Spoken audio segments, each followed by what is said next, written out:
At syempre, ano na naman po ang issue na ibinabato kay Catherine Bernardo ngayon? Yun pong paminsan-minsan niyang pag-enjoy dahil siya daw po ay nagpapakawala o nagwawalwal. Kahit ano pang ibato sa kanya ngayon, baliwala na sa kanya, hindi po niya yan binibilang dahil ang sabi ni Andrea Brillantes, ang binibilang daw po niya ngayon ay ang mga blessings na dumarating sa kanya. Let's go.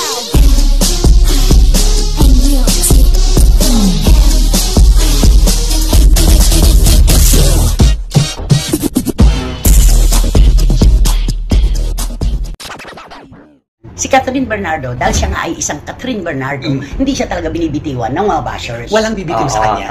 Mainit ang pangalan. Lalo ngayong mga panahon to. True. Ano sabi ko nga, si Catherine ay isang bangka na ang sarap-sarap ang kasan. Sanay, Oo. sakyan. Ang sarap sakyan. Ang sarap ang kasan kasi panahon niya. Correct. Diba? Siya ay isang bus na mapupuno talaga ang makikisakay. Ay, oo. No? Chance na yun eh. Oo. Catherine yan Correct. diba? Oo. Kaninong bus ka, hindi sasakay kung sakali na hindi ka makikisakay? Ay, hindi ako Kanino? makikisakay siguro doon sa boss ni Nino? ni Daniel Padilla. Sinong boss ni Daniel Padilla? Hindi, yung boss niya, di ba? Boss kasi sabi mo. Sabi mo kasi sa boss eh. Yung boss niya, di ba? Hindi ako Bakit? sasakay Bakit doon. naman? Ay, naku, madadamay pa ako. Alam mo kasi May 2 ganito. million. May 3 million pa. Teka muna. Pwede na ako sumakay doon. Kaya aangkat na lang. Kahit sa gazebo. Meron siyang opinion eh. Hindi, alam mo kasi si Catherine Bernardo, parang ano yan eh. Parang kung sa laban pa ng basketball, parang Hinebra yan eh. Okay. Na lahat talaga, pag tinantay mo Hinebra, pupupugin ka. Ang kalaban mo Oo. sa hardcourt, 6 na players. Oo. 5 ang players ng Hinebra, pang-6 masa. Tama. Yun. Oo. Nauwi Huwag na mong tayo. kakalabitin. Mhm. Siguradong pupupugin ka. Tama. Parang tama si Oo. Wendell doon, di ba? Oo. At syempre, ano na naman po ang issue na ibinabato kay Catherine Bernardo ngayon? Yun pong paminsan-minsan niyang pag-enjoy dahil ito naman po yung nalampasan nitong 12 taon ng relasyon nila ni Daniel. Ang sabi, siya daw po ay nagpapakawala o nagwawalwal. Ano ang punto mo? Grabe, no? Minsan lang nakita, nagsimula kasi yan na nung umatin sila ng kasal, diba? Sa reception na nakita siyang parang tipsy lang. Tapos, Uminom. Oo, ang balita na kagad, walwal, lasing na lasing. oo, At yung kanyang naglabas kasama ng mga kaibigan, Kaibigan. yung paglabas nila ng buong pamilya, aba, ang sabi na kagad, nakawala ka lang sa piling ni Daniel, para ka ng ibon na nakawala sa hawla. Ay, Yun ang grabe sinasabi. naman yan. Para ka ng baka na nakawala sa kural. Oo. Parang gano'n. Alam niyo po, dapat intindihin po natin na si Catherine po ay isang human being. Yes. Tama. Isang tao po siya na sa haba po ng panahon na gusto niyang gawin din sana ang pakikipag-socialize ay hindi po niya nagawa. Dahil nga, kay Daniel ay hindi pwede ang ganon. Oo, nabakuran siya sa maagang panahon. Oo, too protective si Oo. Daniel, di ba? Siyempre bilang nagsimula sa bata, hindi na enjoy yung ano niya. Oo, eh. pinagdamutan nga siya ng Oo, kabataan kaya eh, kung nga, tutuusin, oo, di ba di ba? ikaw nga, di ba, anong kwento mo doon kay di ba, kay Michael Ano? Jackson, di ba na, Oo, di ba, ganun yun eh. Pinagdamutan si Michael Jackson ang kanyang kabataan, isinalang kagad na parang kalabaw sa pagtatrabaho. True. Inggit na inggit siya sa mga batang naglalaro sa kalye sa LA nung nagbibiyahe sila ng kuya niya. Oh, di ba? Sabi niya Oo. po, pwede kaya na kumikita ako, nagtatrabaho ako, pero naglalaro din ako sa kalye. Ang sagot sa kanya ni Jermaine, no Michael, you have money and they don't have. Hindi naman po pera ang be all and end all ng buhay. Hindi po ito ang simula at wakas ng ating kaligayahan. Hindi nga po ba't hindi naman natin mabibili ang peace of mind at happiness. Correct. Tama. Diba? Kaya ito pinagdadaanan ni Catherine, tama lang ito. Oo. Huwag natin bigyan ng maling meaning. Oo, Kaya nga. interpretasyon. Interpretasyon. Buti nga si Catherine, ipinakikita yung ginagawa niya. Hindi katulad ng iba, wala po kaming pinatutungkulan tabi-tabi. Yung iba nga magwawalwal sa loob ng bahay, magwawala para lang maitago sa publiko. Si Catherine nga nagso-socialize Oo. in public. Nagpapaka-normal. Kaya Yun nga. ang pinakamaganda. Napaka-normal niya, Correct. di ba? At Eh, hindi gusto- dapat pagbintangan na nagwawala, nagwawalwal. Ang pagbibigay po ba ng premyo sa sarili, pagwawala po ba yun? Oo. Di ba? Dapat bigyan naman natin ng freedom si Catherine Bernardo na parang naranasan niya naman yung buhay ng Normal. Ordinaryo. Oo. Oo. Makapunta ng shopping area, makapunta na kung saan. Tapos sasabihin naman, pag pumunta naman doon, sabihin baka may imimit naman ng ibang tao doon. Di ba yung mga ganon? Lahat Grabe, ngayon kasi oo. posible na idikit. Yes. Kay Catherine, maging kay Daniel. Oo. Ah. Ano man. Lahat na lang, di ba? Matabi lang, di ba? Kahit hindi nag-uusap. Richard Gutierrez nga at Barbie Imperial, Oh, diba? kabilang, kaya dilim-dilim pa.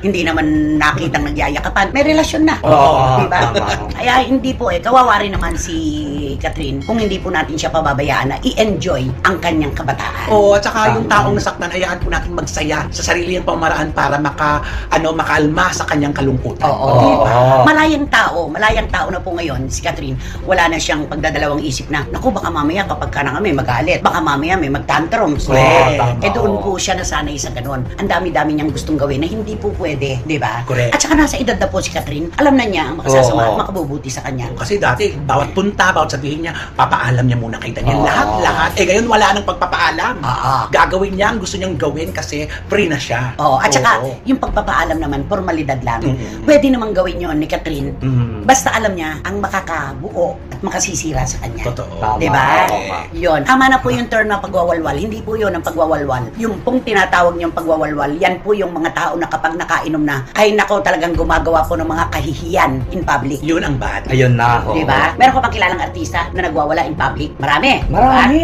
Mm-mm. Kasi parang gusto lang makakuha ng atensyon, di ba? Sa ano. At saka nakalilimot na sa kanilang ginagawa. At saka doon Oo, sila hindi kumukuha nila- ng lakas ng loob sa alak. Ayun Oo, na. nagsusumbong. Rock. Di ba? Ah. Hindi po ganon si Catherine Bernardo. Wala, Ito oo. pa ang isang female personality na hindi pa rin po pinagdadamutan talaga ng mga bashing at kung ano-anong mga Ay, oo. komento na Isa pa hindi ito. nakagaganda sa kanyang mental health. Correct. Pero ang maganda, Romela, no, kahit ano pang iba to sa kanya ngayon, baliwala na sa kanya, hindi po niya yan binibilang dahil ang sabi ni Andrea Brillantes, ang binibilang daw po niya ngayon ay ang mga blessings na dumarating sa kanya. Ang ganda ng ano Ay, ng pattern to, galing. parang- At saka na alam mo, sa murang isipan niya, alam niya kung paano balansehin ang kanyang desisyon sa buhay Oo. at mga gagawin sa buhay. Kaya ang mental health ng batang ito hindi maapektuhan. Pasok. No, Oo, napaka-positive. magaling siya. Oo. Magaling siyang mano ng sarili niya. Kung gusto niya maka-move on, talagang binibigyan Very niya siya. positive. Oo, di ba sabi niya nga, ang 2024 ay para sa kanyang healing and growth. Oo. Ah. Sabi nga niya, ang dami ko po kasi ipinrami sa sarili ko ng 2023 last year. Pero dahil po siguro sa dami ng trabaho ko, hindi ko naasikaso, hindi natupad. Ah. Ngayong 2024, tututukan ko talaga ito para ma-fulfill ko. Correct. Ang ano lang, ang question lang na iba, sabi niya, church-goer po kasi ko eh. Walang maniwala Ay, na siya ay palasimba talaga oo. at pala panalangin. Kasi hinusgahan na naman Oo. siya. Oo, Ayun. may mga tao pong ganun talaga na marunong manalangin, marunong magpasalamat, at nagpupunta po talaga sa church para magdasal. Yes. Oo. Diba? Correct. Ba't ayaw niyong maniwala? Eh, yun naman talaga siya. Mm. Diba? Dahil ba, tinaguruan siyang ahas, anaconda, Oo. At kung ano-ano pa. Kung ano-ano pa. Tsaka yung bawi sa pamilya, ngayon niya yan nagagawa, di ba?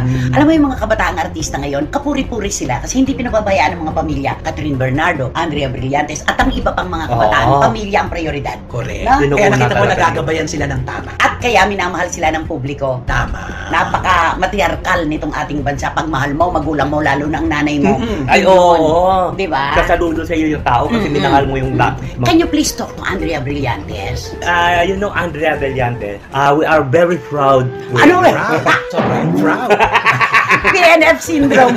We are so very proud. Sabi niya, okay, go, proud. You know, Andrea Brillantes, we are proud of you. That now tell to the people that you are you are going to the church and always pray. So that's why the people will be clap you. Will be clap you. Alam mo, kaya ang lakas-lakas talaga ng mga Pilipino bilang OFW sa iba't ibang bansa sa buong mundo. Yung pag-i-Ingles na naitatawid nila, naiintindihan naman eh. Correct. Bakit? Oo nga. Magpapanggap ba tayo mga puti tayo? Oo. Na well Oo versed naman. tayo? Diba? Ang ibig mong sabihin, maraming salamat dahil minamahal ka ng publiko dahil minamahal mo ang pamilya mo. At Yun yan. sarili. Papalakpakan ka. Yes, oo. Yun ang sabi. Diba? Ano pa? Ano pa yung maidadagdag mo? So that's why to Andrea Brillantes, go on to your work. So that you can get any things that you have. Ano na yung life? Anything. Hindi, para makamit mo pa yung mga gusto mong magkaroon. Pero ang sabi niya, so that you can get the things that you have. Kaya sa kanya na pala, ano pa papangarapin? The things that will be coming to you. Yun.